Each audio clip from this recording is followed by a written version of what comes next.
Welcome. As Christians, we're called to live financially responsible lives. What does that really look like? Well, in Proverbs 22, verse 7, we see that the borrower is servant to the lender or slave to the lender.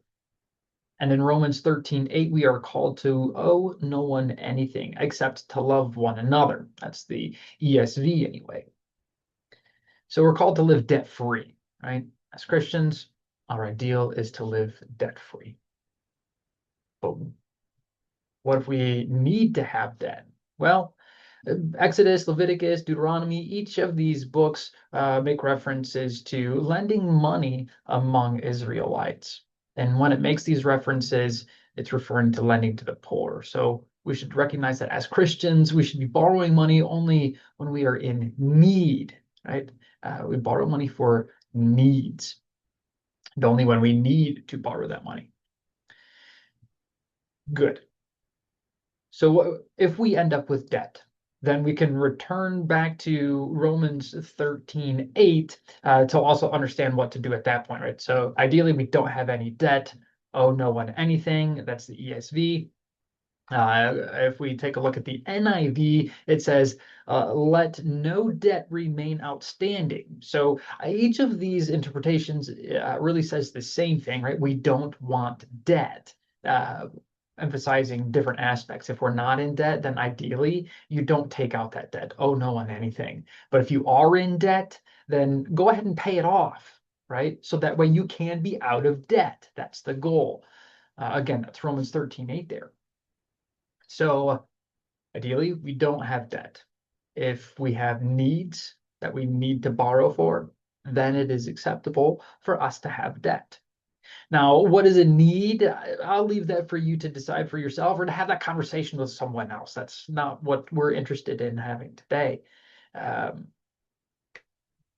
we just want to understand what it looks like to live financially responsible lives. So, no debt. But we do want to take it further than that, right? We understand that we should be joyful givers. So when we have abundance, we should be sharing that abundance. But at the same time, we should also consider, right? We want to consider the parable of the three talents. Now, the three talents here, there's a master, and he gave to three different servants each a talent. That's right. He gave some money. The master leaves for a while. The servants handle the money different ways, and the master comes back and responds to the three servants appropriately. To two of them, he says, "Excellent work, good job." And to the third, he says, "You lost everything." Okay. But not because he actually lost the money, but rather because that servant did nothing with the money. He buried it and gave the money back. Well, the master got back what he gave the servant. So why is that not sufficient? Well, this parable is calling us to take what God gives us and grow it. So that way we can give back more than what we were given, is the goal. So, yes, this is talking about our spiritual gifts, all of the things that God gives to us, but that does include our money as well, right? So, we are called to be excellent and fantastic and amazing with our money because we're called to not only be debt free, but we're called to grow and to give back the money that we do have that has been provided to us because everything we have is the Lord's, right? Give all and more back. So, in order for us to be able to accomplish this financial responsibility, uh, we should be aware of some things, right? Can we simply perform the arithmetic that is necessary for us to be able to handle our monthly budgets? Can we create a monthly budget, right? That's actually a discrete mathematics problem. The knapsack problem specifically, we can view a budget as a knapsack problem. So we have these relatively basic approaches, right? These fundamentals that we need in order to be financially responsible. But we can take it a step further if we want to. If we get really excited about this idea and we really want to progress that, then we could take a look at wanting to be investors ourselves. We could take a look at the mathematical interest theory. We could talk about actuarial science. We could talk about risk management, right? There's a whole deep dive into mathematics that we could go within this area. All of it we can look at through this perspective of we are called to be financially responsible, and of course share that with others. All of this.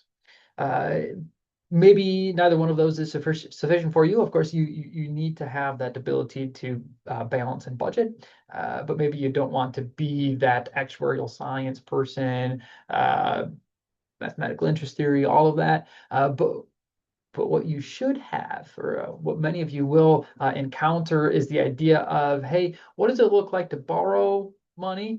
A lot of us borrow money for school. We borrow money for mortgages. And then what does it look like to invest money?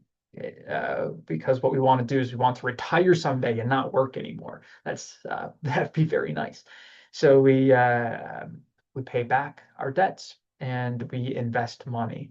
But we should understand a little bit about that in order to understand its importance, its value, and how to do it appropriately. So we'll talk about things like simple interest, which will then develop into compound interest, which allows us to have conversations about right um, um, amortization, or sort of mortgages essentially, or annuities, so where you're growing your money for investments.